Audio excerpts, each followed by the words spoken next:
बांगलादेशच्या स्थितीवरून राजकर्त्यांनी धडा घ्यावा असं राऊतांनी म्हटलंय। खासदार संजय राऊतांचा मोदी शहांवर हल्लाबोल करण्यात आलाय।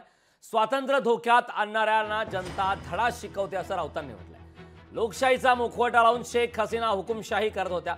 बांगलादेशातील अराजकतेवर मोदी सरकारने भूमिका स्पष्ट करावी।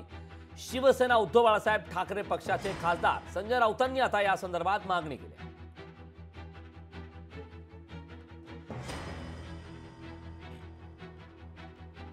पण शेख हसीना यांच्या बाबतीत इतकंच सांगता येईल, लोकशाहीचा मुखवटा लावून जे कोणी आपल्या देशामध्ये हुकुमशाही आणू इच्छितात, स्वातंत्र्य धोक्यात आणू इच्छितात, ते कोणी असू द्या, जनता त्यांना माफ करत नाही, जनता रस्त्यावर उतरते। शेख हसीना या प्रधानमंत्री म्हणून अपयशी ठरल्या, फक्त आश्वासनं देत राहिल्या।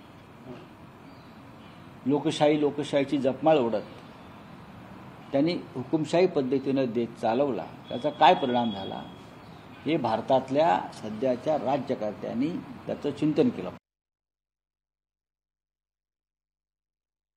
बांगलादेशमध्ये परिस्थिती अत्यंत वेगाने बदलती आहे। आज जवळजवळ 10,000हून जास्त भारतीय हे बांगलादेशमध्ये आहेत, जे तिथले विद्यार्थी आहेत। याच्याशिवाय 2 कोटीहून जास्त तिथे हिंदू आहेत। आणि दुसरं महत्त्वाचं असं की सध्याच्या हिंसाचारामध्ये 2 प्रकारच्या लोकांवरती हल्ले केले जात आहेत।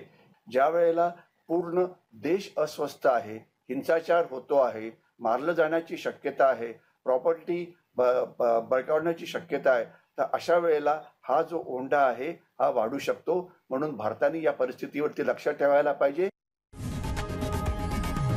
लोकशाही मराठी ऐका, पहा, जागरूक रहा।